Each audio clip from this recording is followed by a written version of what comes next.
Hello दोस्तों, आस्था study campus पे आपको बहुत बहुत स्वागत है। आज की इस वीडियो में जीव विज्ञान से इम्पोर्टेंट 50 क्वेश्चंस का डिस्कशन करेंगे। ये सारे क्वेश्चंस आप लोगों के लिए काफ़ी यूजफुल है। तो आप लोग हमारे चैनल पे पहली बार आए हैं तो मेरे चैनल को सब्सक्राइब कर ले और बेल आइकन को भी प्रेस कर ले, ताकि हमारे आने वाले लेटेस्ट वीडियो का नोटिफिकेशन आपको मिल सके। और साथ ही इस वीडियो को लाइक कर दें और एक प्यारा सा कमेंट कर दें, और इस वीडियो को अपने दोस्तों में भी ज़्यादा से ज़्यादा शेयर करें, ताकि वे लोग भी इस वीडियो को देख पाएँ। तो इस वीडियो में हम 50 इम्पोर्टेंट क्वेश्चंस का डिस्कशन करेंगे और ये सारे क्वेश्चंस जीव विज्ञान से लिए हैं। तो आप लोग हमारे साथ यूँ ही बने रहिएगा। चलिए शुरू करते हैं। तो ये देखिए, फर्स्ट क्वेश्चन है, निम्नलिखित में से कौन सी स्थिति टेस्ट ट्यूब बेबी की परिघटना को सही रूप में निरूपित करती है? बताइए, निम्नलिखित में से कौन सी स्थिति टेस्ट ट्यूब बेबी की परिघटना को सही रूप में निरूपित करती है? तो सबसे पहले आपको जानना होगा इस क्वेश्चन का सही उत्तर देने से पहले कि ये टेस्ट ट्यूब बेबी होता क्या है। तो देखिए, ये टेस्ट ट्यूब बेबी में एक प्रक्रिया है, जिस प्रक्रिया में मेल्स के स्पर्म को और फीमेल के ओवम को, ठीक है, मेल के स्पर्म को और फीमेल के ओवम को दोनों को एकत्रित कर लिया जाता है और इन दोनों को क्रॉस एक ट्यूब में, एक शीशे की प्रणाली में इन दोनों का क्रॉस किया जाता है, अर्थात फर्टिलाइजेशन किया जाता है, जिसके परिणाम स्वरूप एक जाइगोट का निर्माण होता है। तत्पश्चात इस जाइगोट को फीमेल्स के अर्थात मदर्स के गर्भाशय में प्रतिस्थापित कर दिया जाता है, जहाँ पे ये जाइगोट एक बेबी का रूप ले लेता है और अंततः एक बच्चे का जन्म होता है। इसे ही टेस्ट ट्यूब बेबी कहा जाता है।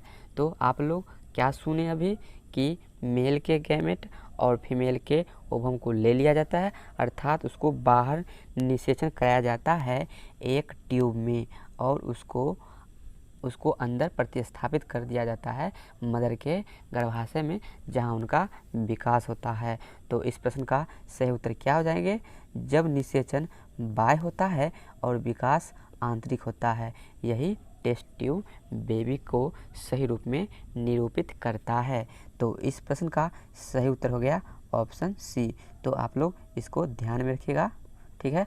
तो राइट आंसर हो जाएगा ऑप्शन सी। तो उम्मीद है आप लोग समझ पाए होंगे जो हम आप लोगों के साथ डिस्कशन कर रहे हैं, आप लोग इजी वे में समझ पा रहे होंगे। तो आपको हमारा ये डिस्कशन अच्छा लग रहा होगा तो ज़रूर एक लाइक कीजिएगा और एक कमेंट बॉक्स में जाकर नाइस वीडियो अवश्य लिखिएगा, ठीक है। तो चलिए अब हम आगे बढ़ते हैं अगले क्वेश्चंस की ओर। और ये देखिए, अगला क्वेश्चन है, दिल का दौरा किस कारण से होता है? बताइए, दिल का दौरा किस कारण से होता है? तो आप लोग इस क्वेश्चन का सही उत्तर देने का प्रयास कीजिए। साथ ही हम तो इस क्वेश्चन का सही उत्तर अर्थात आंसर का डिस्कशन तो करेंगे ही।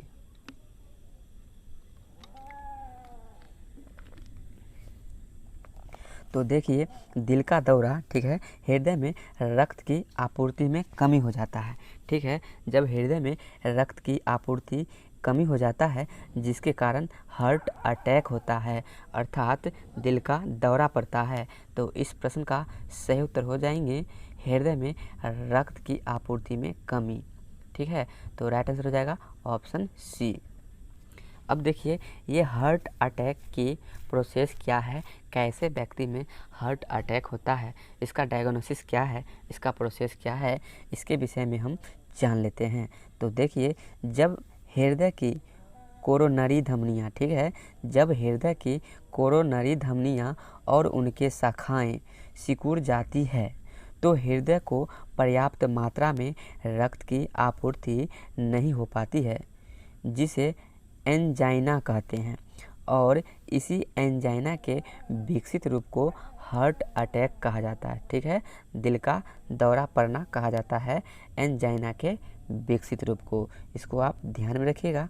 ठीक है, देखिए दिल का दौरा पड़ने के कई कारण हैं, जैसे अनियमित रक्तचाप, मानसिक तनाव, मधुमेह, मोटापा, कोलेस्ट्रॉल युक्त भोजन करना, शराब का सेवन करना, धूम्रपान करना। ये सारे जो हैं दिल का दौरा पड़ने का कारण हो सकते हैं। आप लोगों को ध्यान देना होगा, जिस व्यक्ति को दिल का दौरा होता है या होने की संभावना होती है, उसके कुछ लक्षण होते हैं। ठीक है, उसके बारे में भी आप लोग जान लीजिए। तो चलिए ध्यान दीजिए।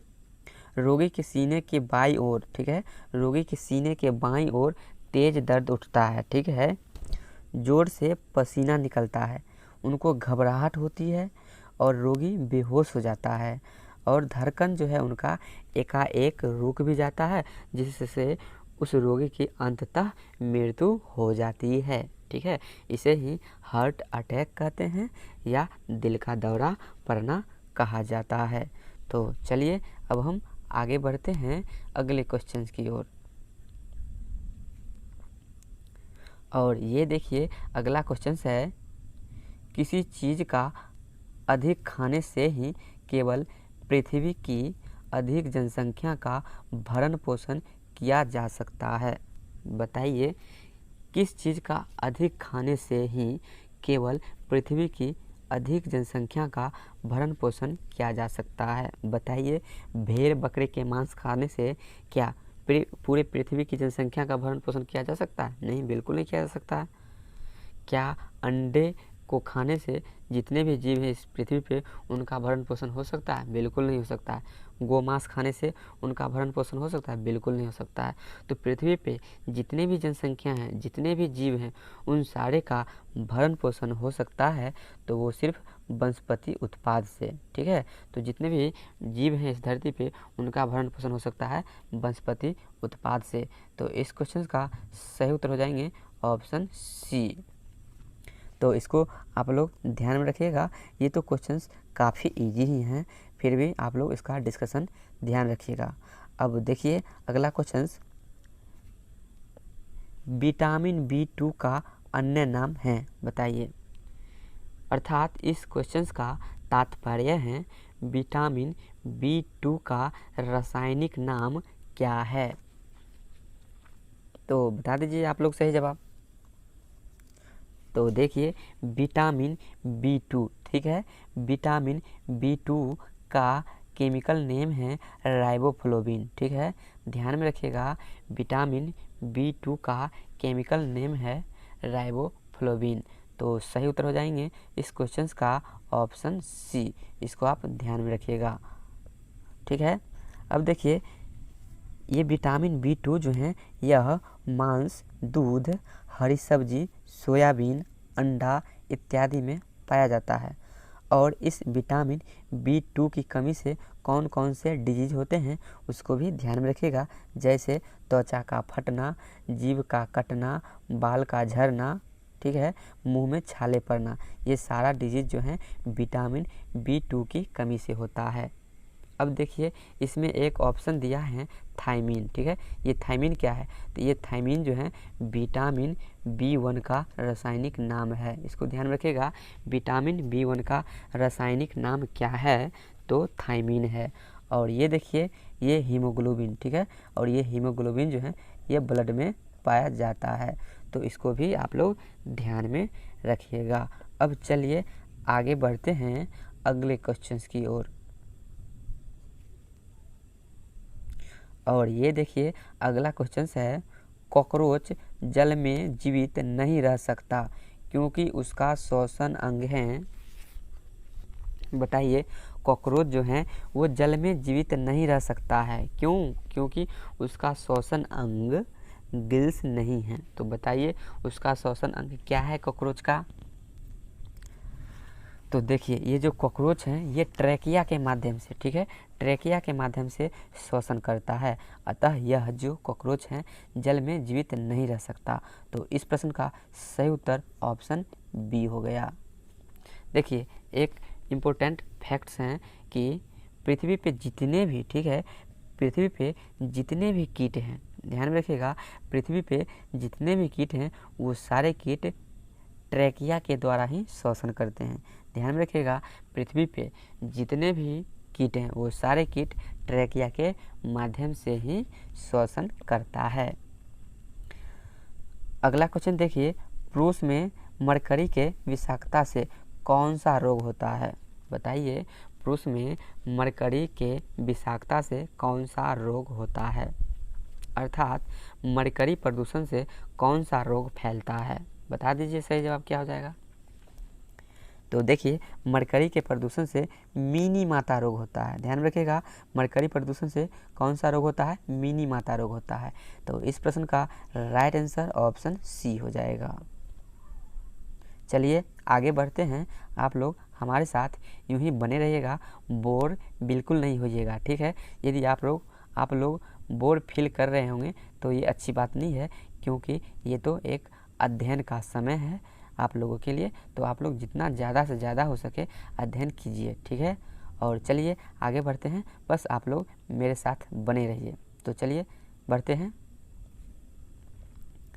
और ये देखिए अगला क्वेश्चन है, गुणसूत्रों में होते हैं। बताइए, गुणसूत्र किन दो चीज़ों के या किन किन चीज़ों के मिलने से बने होते हैं? बता दीजिए सही जवाब क्या हो जाएगा। तो देखिए, ये गुणसूत्र जो हैं ये डीएनए, ध्यान रखिएगा, ये गुणसूत्र जो हैं डीएनए और प्रोटीन से निर्मित होते हैं। ध्यान रखिएगा, गुणसूत्र डीएनए एवं प्रोटीन से निर्मित होते हैं। तो इस प्रश्न का सही उत्तर ऑप्शन सी हो जाएगा। अगला क्वेश्चन देखिए, मूत्र का पीला रंग किसकी मौजूदगी के कारण होता है? बताइए, मूत्र जो पीला होता है क्यों होता है? ऐसा मूत्र में क्या पाया जाता है जिसके कारण मूत्र का रंग पीला होता है? तो देखिए, मूत्र में यूरोक्रोम, ठीक है, मूत्र में यूरोक्रोम नामक केमिकल पाया जाता है, ठीक है। मूत्र में यूरोक्रोम नामक केमिकल पाया जाता है जिसके कारण मूत्र का कलर कैसा होता है? पीला होता है। तो इस प्रश्न का सही उत्तर ऑप्शन डी हो जाएगा। अब चलिए आगे बढ़ते हैं अगले क्वेश्चन की ओर, और ये देखिए अगला क्वेश्चन है, धूम्रपान से शरीर में ऑक्सीजन की कमी हो जाती है क्योंकि? देखिए, जब कोई व्यक्ति अधिक मात्रा में धूम्रपान करता है तो उसके शरीर में ऑक्सीजन की मात्रा में कमी आ जाती है, ऐसा क्यों होता है? तो देखिए, जब कोई व्यक्ति अधिक मात्रा में धूम्रपान करता है तो उसके शरीर में जो ब्लड होते हैं उस ब्लड में क्या होता है? कार्बन मोनोऑक्साइड की मात्रा और कार्बन डाइऑक्साइड की मात्रा बढ़ जाती है, जबकि ऑक्सीजन की मात्रा में कमी आ जाती है। तो ध्यान में रखिएगा कि धूम्रपान जो व्यक्ति करते हैं उनके शरीर के रक्त में कार्बन मोनोऑक्साइड एवं कार्बन डाइऑक्साइड तत्वों का बढ़ जाना ही उनके शरीर में ऑक्सीजन के कमी होने का कारण है। तो इस प्रश्न का सही उत्तर हो जाएंगे ऑप्शन सी। अब चलिए आगे बढ़ते हैं अगले क्वेश्चन की ओर, और ये देखिए अगला क्वेश्चन है, आहार में लवण का प्रमुख उपयोग है। बताइए, आहार में लवण का प्रमुख उपयोग क्या है? तो देखिए, आहार में भोजन का प्रमुख उपयोग है भोजन के पाचन के लिए अपेक्षित हाइड्रोक्लोरिक एसिड लघु मात्रा में पैदा करना, ठीक है। भोजन के पाचन के लिए अपेक्षित मात्रा में हाइड्रोक्लोरिक एसिड का लघु मात्रा में अर्थात हल्का मात्रा में पैदा करना ही आहार में लवण का प्रमुख कार्य है। तो इस प्रश्न का सही उत्तर ऑप्शन बी हो जाएगा। अब चलिए आगे बढ़ते हैं अगले क्वेश्चन की ओर, और ये देखिए अगला क्वेश्चन है, निम्न में से कौन सा जैव निम्नीकरणीय है? बताइए, निम्न में से कौन सा जैव निम्नीकरणीय है? तो सबसे पहले आपको जैव निम्नीकरणीय समझना होगा, अर्थात ये जैव निम्नीकरणीय क्या होता है इसके विषय में आपको जानना होगा। तो देखिए, वैसे पदार्थ, ठीक है, वैसे पदार्थ जो अंततः मिट्टी में मिल जाता है अपघटित होकर, या वो महीन महीन छोटे छोटे टुकड़े में बंटकर, या वायरस बैक्टीरिया के द्वारा या इंसेक्ट के द्वारा अपघटित होकर वो अंततः मिट्टी में जो मिल जाते हैं, वैसे पदार्थ को या वैसे वस्तु को जैव निम्नीकरणीय कहा जाता है। तो अब बताइए, इन सारे ऑप्शन में से कौन सा ऑप्शन है जो अंततः मिट्टी में मिल जाएगा, और जो अंततः मिट्टी में मिल जाएगा वही जैव निम्नीकरणीय होंगे। तो बताइए, क्या एल्युमिनियम चाहे जितने दिन भी आप उसे रख लीजिए मिट्टी के नीचे, क्या यह मिट्टी में मिल पाएंगे? कभी भी बिल्कुल नहीं मिल पाएंगे। तो ये जैव निम्नीकरणीय नहीं हुआ। अब प्लास्टिक के विषय में भी देख लीजिए, तो ये भी अंततः जितने भी टाइम पीरियड तक आप इसे रख सकते हैं, ये भी मिट्टी में नहीं मिल सकते हैं, अर्थात इसका अपघटन नहीं होगा और इस पर किसी भी वायरस बैक्टीरिया का कोई असर नहीं होगा। तो ये भी जैव निम्नीकरणीय नहीं होगा। तो जैव निम्नीकरणीय ये जो शब्द है इसी से तो स्पष्ट है। जैव निम्नीकरणीय, जैव मीन्स जीव, और जो जीव के द्वारा निम्न मीन्स छोटे छोटे टुकड़े में जो बट जाता है, तो जीवाणु, तो जीवाणु के द्वारा जो छोटे छोटे टुकड़े में बट जाता है वही तो जैव निम्नीकरणीय है। तो ये देखिए, एल्युमिनियम, प्लास्टिक तो ये नहीं बट सकते हैं, और उसी के साथ में ये DDT है, ये भी जैव निम्नीकरणीय नहीं है, क्योंकि इस पर भी वायरस बैक्टीरिया का कोई असर नहीं होगा।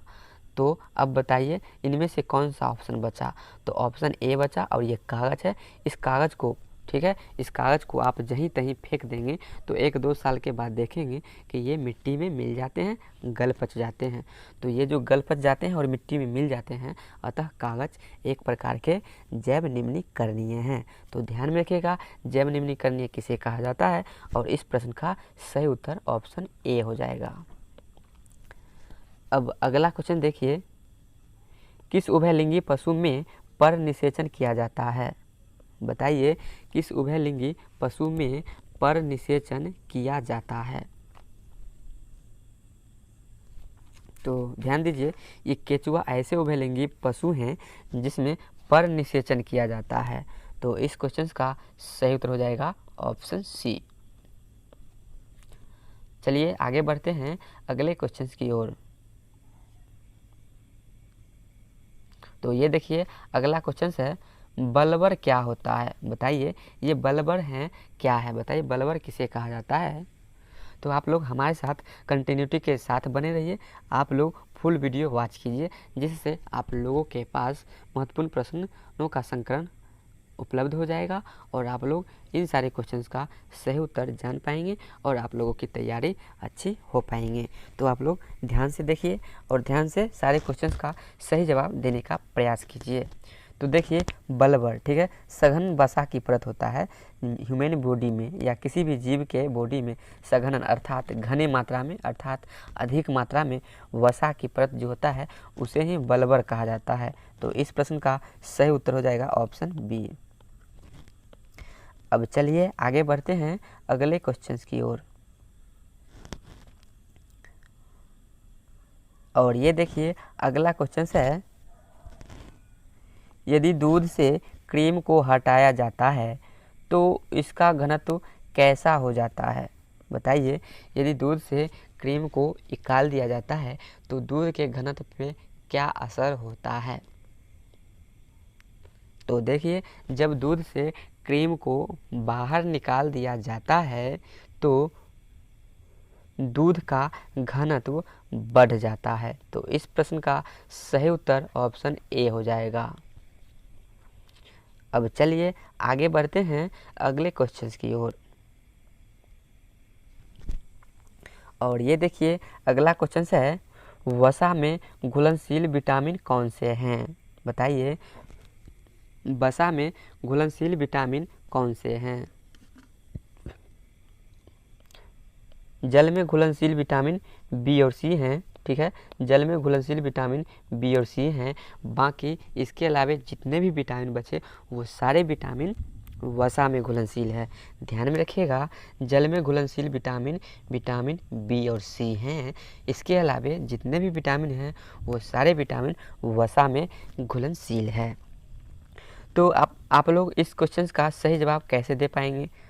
तो आप लोग इस क्वेश्चन का सही जवाब तब दे पाएंगे जब आप लोगों को इन सारे विटामिन्स का केमिकल नेम ज्ञात होगा, क्योंकि इस क्वेश्चन में सारे विटामिन्स का रासायनिक नाम दिया हुआ है। तो देखिए बी और सी, ठीक है, बी और सी जो है जल में घुलनशील है और हमें वो ऑप्शन एलिमिनेट करना है, चूज करना है जो वसा में घुलनशील है। तो देखिए विटामिन बी, ठीक है, विटामिन बी का रासायनिक नाम क्या होता है? थायमीन होता है। तो थायमीन इसमें दिया हुआ है, तो ये तो ऑप्शन होगा ही नहीं, क्योंकि ये जो है ये जल में घुलनशील है, तो ये गलत हो जाएगा। अब अगला देखिए, इसमें एस्कॉर्बिक एसिड दिया हुआ है और ये एस्कॉर्बिक एसिड विटामिन सी का रासायनिक नाम है और विटामिन सी जल में घुलनशील है, तो ये भी ऑप्शन नहीं होगा। अगला देख लीजिए, कैल्सीफेरॉल, ठीक है, विटामिन डी का रासायनिक नाम है और कैरोटीन विटामिन ए का रासायनिक नाम है। ध्यान में दीजिएगा, कैल्सीफेरॉल विटामिन डी का रासायनिक नाम है और कैरोटीन विटामिन ए का रासायनिक नाम है। वहीं टेकोफेरॉल विटामिन के का रासायनिक नाम है।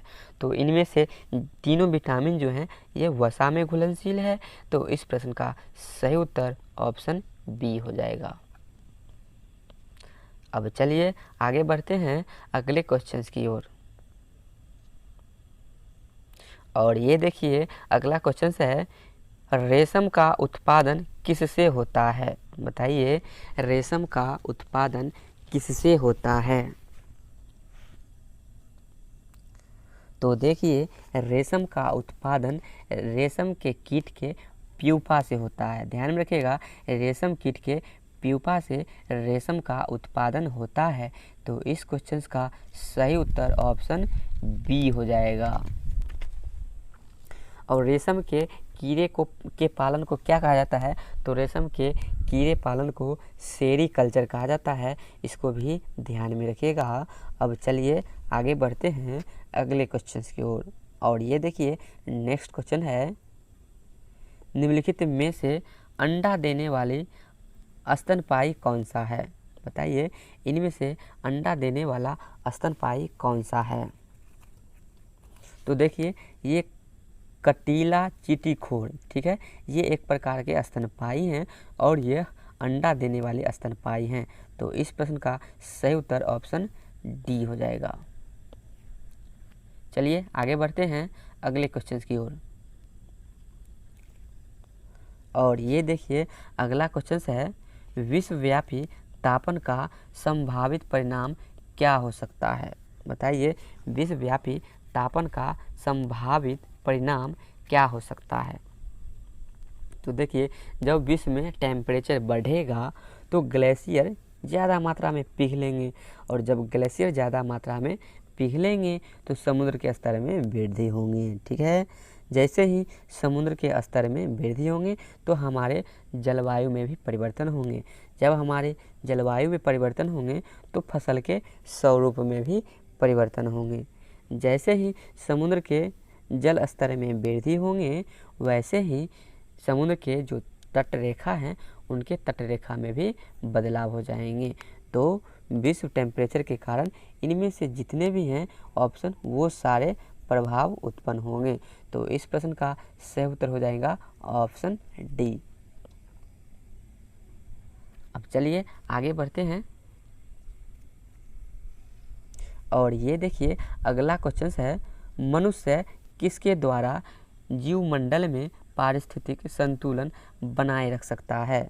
बताइए, मनुष्य किसके द्वारा जीवमंडल में पारिस्थितिक संतुलन बनाए रख सकता है? तो देखिए, मनुष्य जो है पारिस्थितिकी संतुलन बनाए रख सकता है जीवों की सापेक्ष संख्या के सूक्ष्मतम संतुलन को समझकर, ठीक है। जीवों के सापेक्ष संख्या है उसके संतुलन को, छोटे छोटे संतुलन को समझ लेगा तो मनुष्य जो है पारिस्थितिकी संतुलन को बनाए रख सकता है। तो इस क्वेश्चन का सही उत्तर हो जाएगा ऑप्शन डी। चलिए आगे बढ़ते हैं अगले क्वेश्चंस की ओर।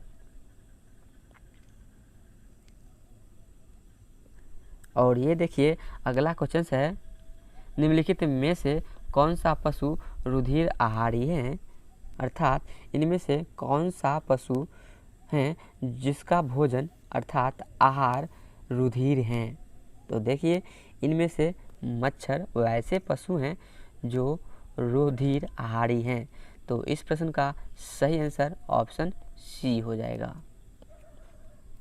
अब चलिए आगे बढ़ते हैं अगले क्वेश्चन की ओर। और ये देखिए अगला क्वेश्चन है, गुर्दे किडनी का कार्यात्मक यूनिट क्या है। बताइए किडनी का कार्यात्मक यूनिट क्या है।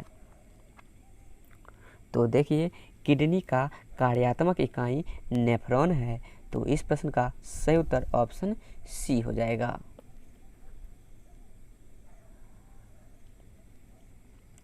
अगला क्वेश्चन है, हमारे शरीर में त्वचा की सतह के नीचे मौजूद वसा किसके विरुद्ध अवरोधक का कार्य करती है। बताइए हमारे शरीर में त्वचा की सतह के नीचे जो वसा मौजूद होता है वह किसके विरुद्ध कार्य करता है। दीजिए सही जवाब आप लोग इस प्रश्न का, और साथ में लाइक कमेंट शेयर सब्सक्राइब भी इस वीडियो को करते चलिए। तो देखिए ये हमारे त्वचा के नीचे जो वसा मौजूद होता है, ये वसा जो है हमारे शरीर के टेम्परेचर के विरुद्ध कार्य करता है। अर्थात हमारे शरीर के अंदर जो टेम्परेचर होता है उसे ना बाहर निकलने देता है, ना ही बाहर के टेम्परेचर को अंदर में प्रवेश करने देता है। अर्थात यह टेम्परेचर के अवरोधक का कार्य करता है जो हमारे त्वचा के नीचे वसा पाया जाता है। तो बताइए इस प्रश्न का सही उत्तर क्या हो जाएंगे, ऑप्शन ए हो जाएंगे। शरीर से उष्मा की क्षति के विरुद्ध कार्य करता है। तो इस क्वेश्चन का सही उत्तर हो जाएंगे ऑप्शन ए। अब चलिए आगे बढ़ते हैं अगले क्वेश्चन की ओर। और ये देखिए अगला क्वेश्चन है, मनुष्य की लाल रुधिर कोशिकाओं का जीवन काल कितना होता है। बताइए आरबीसी का जीवन काल कितना होता है, रेड ब्लड सेल्स का जीवन काल कितना होता है। तो देखिए रेड ब्लड सेल्स का जीवन काल 120 दिन होता है। तो इस प्रश्न का सही उत्तर ऑप्शन ए है। अगला क्वेश्चन देखिए, गर्भाशय के लिए वैकल्पिक शब्द क्या है, अर्थात गर्भाशय का दूसरा नाम क्या है। तो देखिए गर्भाशय का दूसरा नाम यूटेरस है। तो इस प्रश्न का सही उत्तर ऑप्शन ए है। चलिए आगे बढ़ते हैं। और ये देखिए अगला क्वेश्चन है, सामाजिक वानिकी है। बताइए सामाजिक वानिकी किसे कहा जाता है। तो देखिए सामाजिक वानिकी उसे कहा जाता है जब सरकारी भूमि, ठीक है, सरकारी स्वामित्व वाली भूमि पर उपयोगी पौधे को उगाया जाता है और उनकी व्यवस्था समाज के द्वारा किया जाता है। ठीक है, सरकारी भूमि पर या सरकारी ज़मीन पर उपयोगी पौधे उगाया जाता है और उसका रख रखाव, उसका देखभाल समाज के द्वारा किया जाता है। इसे ही सामाजिक वानिकी कहा जाता है। तो इस क्वेश्चन का सही उत्तर ऑप्शन डी हो जाएगा। चलिए आगे बढ़ते हैं। और ये देखिए अगला क्वेश्चन है, निम्न में से कौन सा किसी पारिस्थितिकी तंत्र में एक दिशीय प्रवाह को दर्शाता है। बताइए इनमें से कौन है जो किसी भी पारिस्थितिकी तंत्र में एक ही दिशा में प्रवाहित होता है। तो देखिए इनमें से ऊर्जा, ठीक है, ऊर्जा ऐसे पदार्थ हैं जो एक ही दिशा में प्रवाहित होता है। तो इस क्वेश्चन का सही उत्तर ऑप्शन बी हो जाएगा। अगला क्वेश्चन देखिए, पेनिसिलिन का आविष्कार किसने किया था। बताइए पेनिसिलिन का आविष्कार किसने किया था। तो देखिए पेनिसिलिन का आविष्कार अलेक्जेंडर फ्लेमिंग के द्वारा किया गया था। तो इस क्वेश्चन का सही उत्तर ऑप्शन सी हो जाएगा। अब इसमें एक ऑप्शन देखिए दिया हुआ है विलियम हॉर्वे। विलियम हॉर्वे साहब ने रक्त परिसंचरण तंत्र की खोज किए थे। अगला ऑप्शन देखिए लुईस पास्चर। लुईस पास्चर साहब ने इन्होंने रेबीज के टीके के खोज किए थे। साथ ही दूध में पास्चुराइजेशन के जो प्रक्रिया है उस प्रक्रिया के भी खोज किए थे लुईस पास्चर साहब ने। अगला ऑप्शन देखिए एडवर्ड जेनर। एडवर्ड जेनर साहब ने चेचक के टीके के खोज किए थे। ध्यान में रखिएगा, एडवर्ड जेनर ने चेचक के टीके की खोज किए थे। तो इन सारे पॉइंट्स को ध्यान में रखिएगा। जो भी हम एडिशनल फैक्ट्स का डिस्कशन कर रहे हैं वो सारे फैक्ट्स आप लोगों के कॉम्पिटिटिव एग्ज़ाम्स की दृष्टि से काफ़ी यूजफुल हैं। तो इसे आप लोग इग्नोर मत कीजिएगा, क्योंकि आप लोग इसे इग्नोर नहीं कर सकते हैं यदि आप लोग कॉम्पिटिटिव एग्ज़ाम्स की तैयारी कर रहे होंगे। तो अब चलिए आगे बढ़ते हैं अगले क्वेश्चंस की ओर। और ये देखिए अगला क्वेश्चन है प्याज में खाद्य भाग हैं, अर्थात प्याज का खाने योग्य भाग क्या है। तो देखिए प्याज का खाने योग्य भाग तना है। तो इस क्वेश्चन का सही उत्तर ऑप्शन सी हो जाएगा। अगला क्वेश्चन देखिए कुकुरमुत्ता जिसे मशरूम कहा जाता है उनकी खेती उपयोगी नहीं होती है। बताइए मशरूम की खेती उपयोगी नहीं होती है किसके लिए। तो देखिए इस मशरूम की खेती जो है, ठीक है, इस मशरूम की खेती बायोगैस के लिए उपयोगी होते हैं, ध्यान में रखिएगा। और कृत्रिम अपशिष्ट के करके पास्चुराइजेशन में भी उपयोगी होते हैं मशरूम की खेती, और कैंसर के निवारण में भी उपयोगी होते हैं। जबकि ये मशरूम की खेती जो है, ठीक है, ध्यान में रखिएगा, सस्य रोगों के जैविक नियंत्रण में, ठीक है, जैविक नियंत्रण में, रोगों के जैविक नियंत्रण में कुकुरमुत्ता की खेती का कोई भूमिका नहीं होता है। तो इस प्रश्न का सही उत्तर हो जाएंगे ऑप्शन बी। चलिए आगे बढ़ते हैं अगले क्वेश्चन की ओर। और ये देखिए अगला क्वेश्चन है मधुमक्खी में पुमधुम होते हैं, अर्थात मधुमक्खी में जो ड्रोन मक्खी होते हैं वो क्या होते हैं, नर होते हैं या नारी होते हैं, मेल होते हैं या फीमेल होते हैं। तो ये ड्रोन जो होते हैं ये एक प्रकार के अनुवर्र नर मक्खी होते हैं। तो इस प्रश्न का सही उत्तर ऑप्शन सी हो जाएगा। अगला क्वेश्चन देखिए किस उत्तक के नख, खुर और सींग बने होते हैं। बताइए किस उत्तक के नख, खुर और सींग बने होते हैं। तो देखिए ये सारे जो हैं अर्थात नख, खुर, सींग कीरेटिन नामक प्रोटीन के बने होते हैं। तो इस प्रश्न का सही उत्तर ऑप्शन सी हो जाएगा। चलिए आगे बढ़ते हैं अगले क्वेश्चंस की ओर। और ये देखिए अगला क्वेश्चन है पुरुषों में पुरुषत्व के लिए कौन सा गुणसूत्र संयोजन उत्तरदायी है। बताइए पुरुषों में पुरुषत्व के लिए कौन सा गुणसूत्र संयोजन उत्तरदायी है। तो ये क्वेश्चन तो काफ़ी इजी है। इस क्वेश्चन का सही जवाब आप लोग तो आसानी से दे पाएंगे। तो देखिए पुरुषों में पुरुषत्व के लिए उत्तरदायी संयोजन है वो है XY, ठीक है, पुरुषों में XY गुणसूत्र पाया जाता है। तो इस प्रश्न का सही उत्तर हो जाएंगे ऑप्शन डी। तो बताइए महिलाओं में गुणसूत्रों का संयोजन क्या होता है। तो महिलाओं में गुणसूत्रों का संयोजन XX होता है। ध्यान में रखिएगा महिलाओं में गुणसूत्रों का संयोजन XX होता है। और ये जो है XY, इसको ध्यान में रखिए, ये एक स्पेशल कैटेगरी है। XY XO जो है ये टर्नर सिंड्रोम, ठीक है, टर्नर सिंड्रोम से ग्रसित जो बच्चे होते हैं उनमें XO गुणसूत्र पाया जाता है। यहाँ पे O दर्शा रहा है निगेटिविटी को, अर्थात यहाँ पे एक गुणसूत्रों की कमी को दर्शा रहा है O। यहाँ पे X या Y होनी चाहिए था, ठीक है, XY न हो करके ओ है, अर्थात इसमें एक जनन गुणसूत्र की कमी है और यही टर्नर सिंड्रोम डिजीज के महत्वपूर्ण लक्षण है। अर्थात जिस बच्चे को टर्नर सिंड्रोम की डिजीज होती है उनमें, ठीक है, उनमें एक गुणसूत्र की कमी होती है, अर्थात जनन गुणसूत्र की कमी होती है। और ये बच्चे जो हैं, इन बच्चे में ना मेल का लक्षण होता है ना ही फीमेल का लक्षण होता है, क्योंकि मेल और फीमेल का इंडिकेट करने वाला जो गुणसूत्र होता है वो तो इनमें अनुपस्थित होता है। अतः ये बच्चे, जो बच्चे टर्नर सिंड्रोम से ग्रसित होते हैं, वो ना तो मेल होते हैं और ना ही फीमेल होते हैं। तो समझ गए होंगे। अब देखिए अगला क्वेश्चन है, किसी क्षेत्र में पेड़ के उगने के लिए अपेक्षित न्यूनतम तापमान है। बताइए किसी क्षेत्र में पेड़ को उगने के लिए अपेक्षित कितने न्यूनतम टेम्परेचर की आवश्यकता होती है।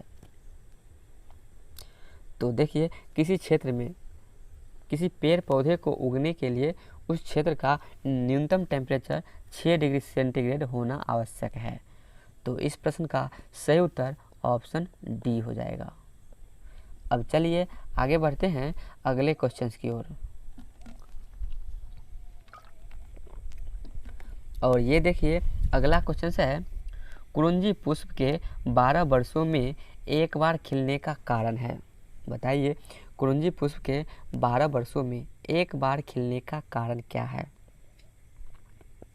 तो देखिए ये कुरुंजी पुष्प के 12 वर्षों में एक बार खिलने का कारण है प्रकाश की अवधि। तो इस प्रश्न का सही उत्तर हो गया ऑप्शन ए।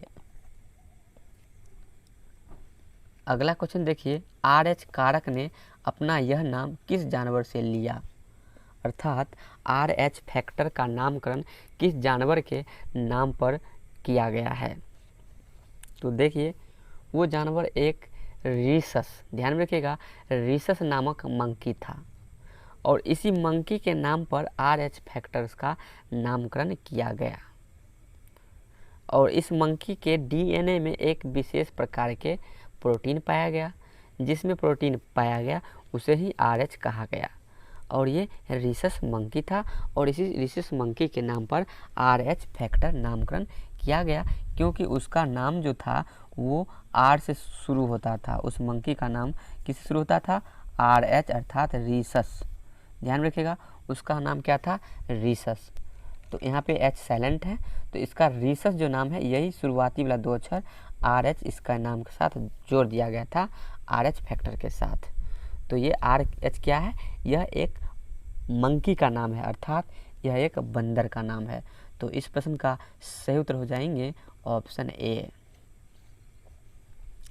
अब चलिए आगे बढ़ते हैं अगले क्वेश्चंस की ओर। और ये देखिए अगला क्वेश्चन है, एक वयस्क पुरुष के लिए सामान्य हीमोग्लोबिन मात्रा प्रति 100 ml रक्त है। बताइए एक वयस्क मनुष्य में उसके प्रति 100 ml रक्त में कितने हीमोग्लोबिन की मात्रा होनी चाहिए, यही क्वेश्चन है। बता दीजिए सही जवाब आप लोग। तो देखिए एक वयस्क मनुष्य के 100 ml ब्लड में 14.5 ग्राम हीमोग्लोबिन का होना अति आवश्यक है।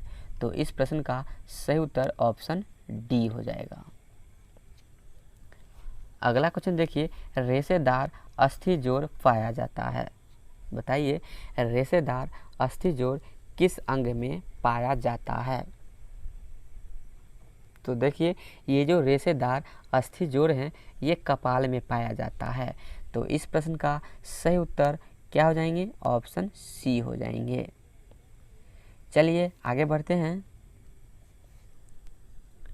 और ये देखिए अगला क्वेश्चन है, निम्नलिखित में से कौन सा सुमेलित नहीं है। बताइए इनमें से कौन है जो सुमेलित नहीं है। तो देखिए ज्वारनाशी, ठीक है, ज्वारनाशी का मतलब क्या है, अर्थात दर्द निवारण। तो ये पैरासीटामोल, ये सही है।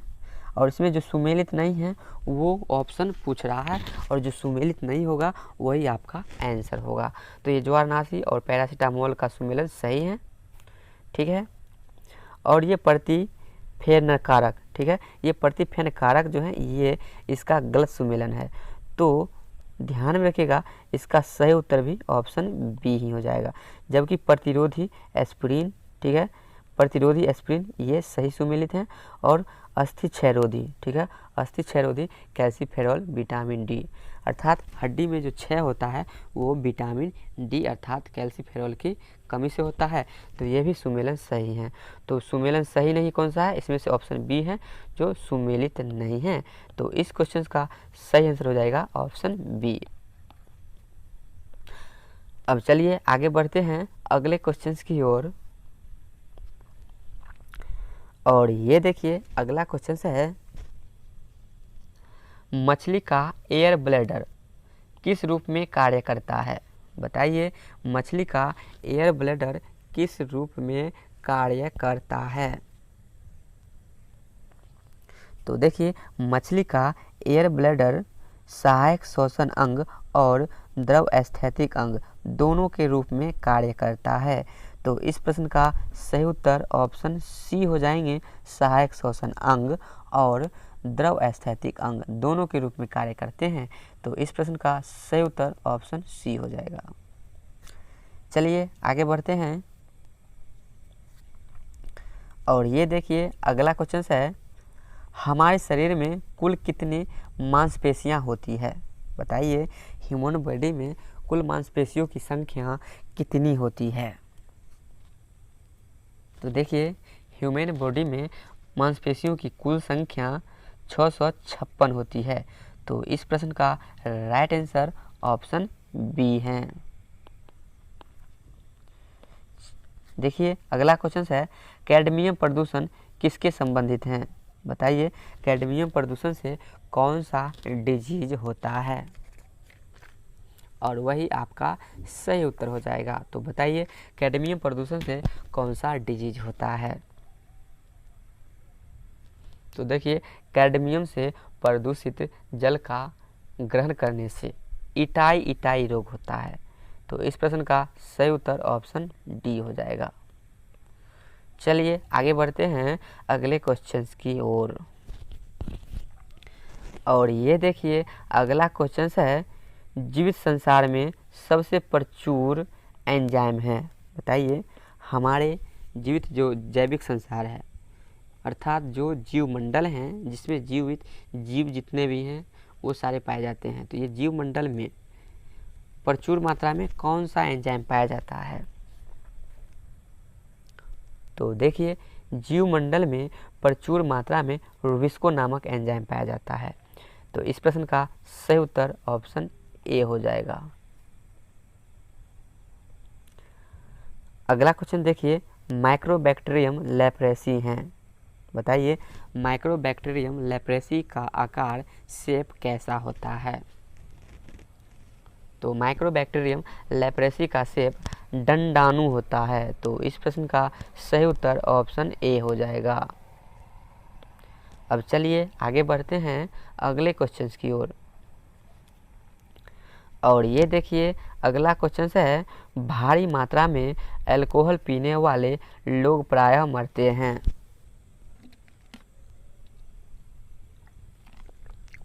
बताइए भारी मात्रा में अल्कोहल पीने वाले लोग प्रायः किस कारण मरते हैं?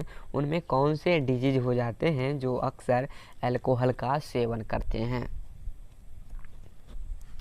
तो देखिए जो व्यक्ति अक्सर अल्कोहल का सेवन करते हैं वो सिरोसिस, ध्यान में रखिएगा, सिरोसिस नामक डिजीज से ग्रसित हो जाते हैं और उनकी मृत्यु भी अंततः सिरोसिस नामक डिजीज से ही होता है। तो इस प्रश्न का सही उत्तर ऑप्शन डी हो जाएगा। अगला क्वेश्चन देखिए, आहार श्रृंखला के आधार तल में जीव होते हैं। चारण अर्थात घास आहार श्रृंखला में जो बेस में जीव होते हैं वो कौन से जीव होते हैं? तो देखिए जो आधार तल के जीव होते हैं घास श्रृंखला में, चारण घास श्रृंखला में, वो उत्पादक होते हैं। तो इस प्रश्न का सही उत्तर ऑप्शन सी हो जाएगा। अब उत्पादक किसे कहा जाता है? तो हरे पेड़ पौधे जितने भी होते हैं हरे पेड़ पौधे को उत्पादक कहा जाता है। तो इस प्रश्न का सही उत्तर ऑप्शन सी हो गया। अब चलिए आगे बढ़ते हैं अगले क्वेश्चन की ओर।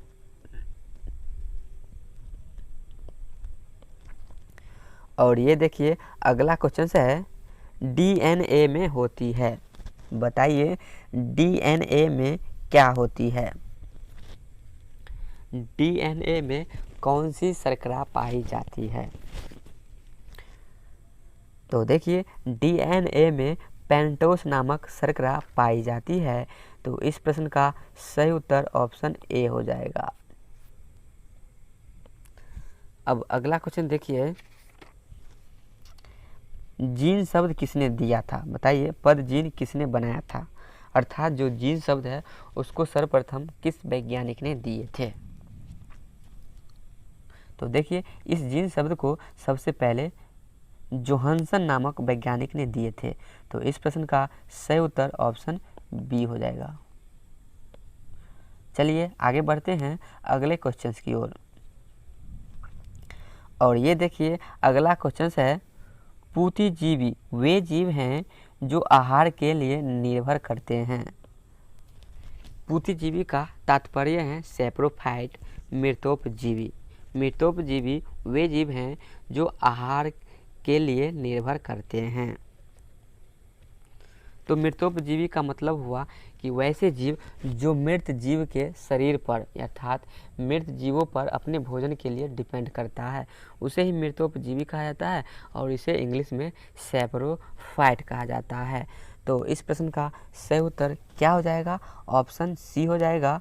मृतोपजीवी जीव जो हैं ये मृत और क्षयमान सामग्री पर अपने भोजन के लिए निर्भर करते हैं। तो इस प्रश्न का सही उत्तर ऑप्शन सी हो जाएगा। चलिए आगे बढ़ते हैं। और ये देखिए अगला क्वेश्चन है, जीवाणु की वृद्धि किसके द्वारा मापी जाती है? बताइए जीवाणु की वृद्धि किसके द्वारा मापी जाती है? तो जीवाणु की वृद्धि मापी की सहायता से मापी जाती है।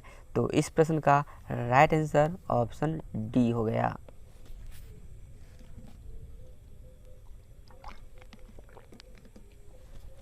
अगला क्वेश्चन देखिए, निम्नलिखित में से किसके लिए मधुमक्खी प्रयोग में लाई जाती है? मधुमक्खी का प्रयोग किसके लिए किया जाता है? इनमें जो ऑप्शन दिया हुआ है बताइए इन ऑप्शन में से किसके लिए मधुमक्खी का प्रयोग किया जाता है? तो देखिए मधुमक्खी का पालन, तो मधुमक्खी पालन देखिए मधुमक्खी का प्रयोग हम किसके लिए करेंगे? मधुमक्खी पालन के लिए ही करेंगे। तो इस प्रश्न का सही आंसर हो जाएंगे ऑप्शन ए, अर्थात मधुमक्खी का प्रयोग हम मधुमक्खी पालन के लिए करते हैं। तो इसको आप लोग ध्यान में रखिएगा।